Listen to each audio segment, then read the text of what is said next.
E aí, pessoal, hoje eu vou gravar um vídeo aqui para o pessoal que pediu do curso de técnico de edificações e eu vou abordar as principais matérias que caem no curso de edificações, certo? Eu não vou me estender muito para não ficar um vídeo muito grande, se vocês quiserem eu gravo outra parte. Então, primeira coisa que a gente tem que entender, pessoal, uma matéria que é muito cobrada no curso de edificações é resistência e estabilidade. Por quê? Porque é onde vocês vão entender todos os elementos da estrutura, como eles se comportam, onde eles devem ficar, qual o seu grau de importância na edificação. Então eu separei aqui algumas coisas para a gente falar rapidinho, para não tomar muito tempo. Como os carregamentos chegam na estrutura. Então o padrão, pessoal, é você faz uma estrutura, uma casa, né, uma estrutura qualquer, ela vai ser composta de laje, depois as vigas, depois os pilares, depois a fundação. Então, cada elemento tem o seu grau de importância na obra. Por exemplo, a laje é onde ficam os carregamentos de pessoas, peso próprio da laje, móveis, pessoas ali andando, circulando. Então, são cargas que você tem ali no momento, cargas que você não tem. Então, todas essas cargas, pessoal, eles estão ali na laje, sejam elas pontuais, sejam elas distribuídas. Então, essa carga ela tem que chegar em algum lugar. Então, a função dos elementos é fazer com que os carregamentos que estão na laje cheguem na fundação e a fundação transmita para o solo. Então, os carregamentos saem da laje, vão para as vigas, das vigas elas vão para os pilares, dos pilares para a fundação e da fundação para o solo. E o solo, pessoal, ele tem que reagir na mesma intensidade dos carregamentos que estão chegando. Por exemplo, se está chegando 5 toneladas em um pilar, o solo ele tem que reagir 5 toneladas também. Por quê? Porque a gente tem que garantir que essa estrutura ela esteja em equilíbrio, certo? Então, tudo isso vocês vão aprender no curso de estabilidade. É importante a gente conhecer os vínculos, apoio fixo, apoio móvel, o engaste, saber qual a importância de cada vínculo na estrutura, saber que todos os elementos eles trabalham como se fosse um time, certo? Vigas e pilares, lajes, trabalham em conjunto. Então, se uma peça falhar, os esforços começam a passar para os outros elementos. Então, vocês que vão sair do curso preparados para projetar uma estrutura de 80 metros quadrados, é importantíssimo, pessoal, a gente conhecer as funções de cada elemento. Função de viga, função de pilar, função de fundação. Outra, a gente tem que conhecer o nosso solo, se é um solo firme, se é um solo arenoso, se é um solo argiloso. Por quê, pessoal? Cada solo tem uma característica, certo?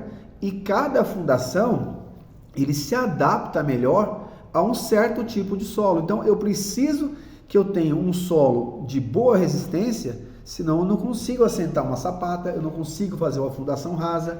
Eu preciso entender um laudo de sondagem, eu preciso saber que eu não posso assentar uma sapata se eu não tiver um solo bom ali nos primeiros metros. Então, tudo isso, pessoal, a gente precisa entender, a gente precisa se familiarizar com isso. Isso tem que estar no nosso sangue para a gente entender isso aí e não ficar nenhuma dúvida a respeito desse tipo de assunto. Então, entendido. Muita gente trabalha em obra, então sabe ali as diferenças de alguns elementos, mas tem muita gente que não trabalha, então é natural que as pessoas não conheçam. Vigas, pessoal, elas ficam sempre na horizontal, existem vigas também que ficam inclinadas, certo? Pilares, eles ficam sempre na vertical, certo? Vigas, tanto vigas aéreas como vigas baldrames ficam sempre na horizontal e cada um tem uma função.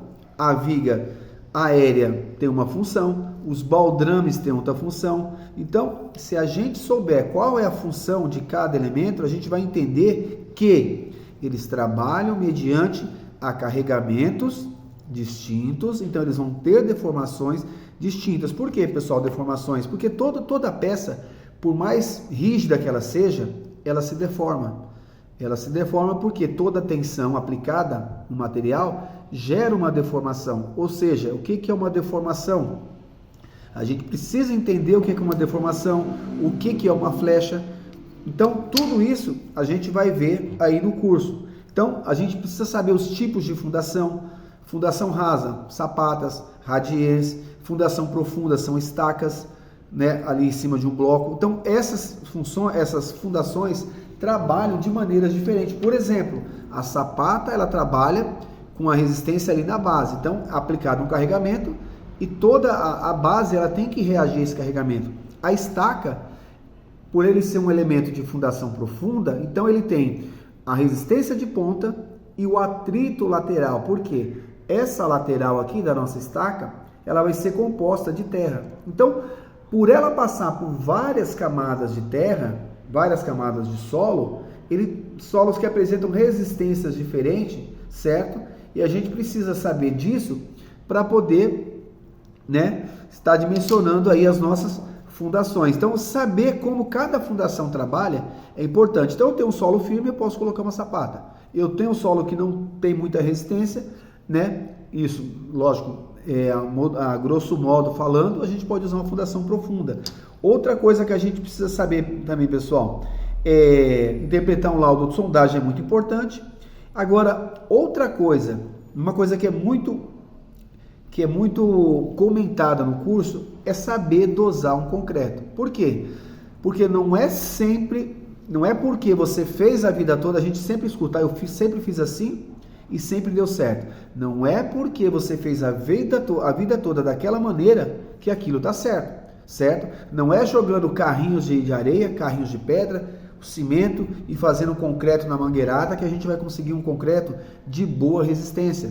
Então a gente precisa entender que o concreto, ele é uma mistura de agregados e esses agregados eles precisam ter a quantidade certa para que eu atinja a resistência certa. E o principal vilão do concreto é a água. Então as pessoas jogam água à vontade ali, não se preocupam com a água e acaba tendo que um concreto muito fraco e poroso. Outra coisa também, pessoal, conhecer os materiais, certo? Materiais que eu digo o cimento, areia, a brita, os agregados, os blocos, se eles são blocos estruturais, se eles são blocos de vedação, qual é a função de cada bloco, porque tem blocos que são de vedação, eles só servem para realmente vedar. Você faz a estrutura ali, vigas e pilares, e o bloco de vedação ele entra só para fechar aquele espaço ali. Já a alvenaria estrutural, ela faz parte da estrutura, ela é a estrutura da nossa casa. Então, ela também faz parte da estrutura. Eu preciso levar em consideração a estrutura, a resistência desses blocos. Então, é uma coisa que a gente precisa saber também. E outra coisa que a gente precisa saber, pessoal, é interpretar os gráficos. Por quê? Os gráficos são importantes. Porque cada elemento trabalha de uma maneira. Se você pensa que um elemento trabalha de um jeito e você tem um vício construtivo, ele vai trabalhar de outro. Então, é importante a gente saber interpretar um gráfico de projeto. Por exemplo, você pega uma viga, eu preciso saber que uma viga veio apoiada, ela tem um gráfico de momento positivo aqui, momento zero nos apoios, teoricamente é zero, porque não existe momento fletor zero nos apoios em concreto armado, por ser uma estrutura monolítica. Outra coisa que a gente vai falar também ao dos vídeos aí, se vocês quiserem que eu faça outro vídeo, não existe momento zero nos apoios. Por quê? Porque é concretado tudo junto, certo? E quando a gente concreta uma estrutura tudo junto, uma estrutura monolítica, a gente tem uma certa rigidez ali no apoio que faz com que tenha um pequeno momento negativo. Então, a nível de cálculo, considera-se como momento fletor zero para facilitar nos cálculos. Mas na vida real, em uma situação de obra, não existe momento fletor zero nos apoios. Então, que fique bem claro. Então, pessoal, esse foi um vídeo curtinho para vocês, certo? Tem muitas coisas para falar sobre edificações, mas o vídeo vai ficar muito longo, certo? E eu tenho vídeos aí no canal sobre cálculos de reação de apoio, certo? Se vocês quiserem conferir aí, onde eu calculo algumas estruturas, né? Com os carregamentos ali, as reações, o somatório de forças em X, em Y, os momentos, coisas que vocês vão ver também no curso, Vocês precisam saber também a matemática básica, ou seja, estudar vetores, geometria é muito importante, trigonometria é fundamental, tanto para quem faz edificações como para quem faz engenharia, que muita gente acha que é bobeira saber trigonometria, e ela é, pessoal, a cereja do bolo para quem estuda edificações, para quem estuda geometria, para quem estuda trigonometria, para não ficar refém de software. Às vezes as pessoas dão resultados no software, mas não sabem interpretar. Por quê? Porque não sabem interpretar um diagrama de corpo livre, e por não entender como os esforços se comportam na estrutura, muitas vezes as pessoas não entendem os gráficos que estão mostrando ali. Então é importante a gente saber matemática básica, geometria, trigonometria, para a gente estar dando seguimento a esse curso, porque é um curso muito bacana, pessoal, e vocês vão gostar. Então, se gostou do vídeo, mais uma vez, se inscreva no canal e até uma próxima.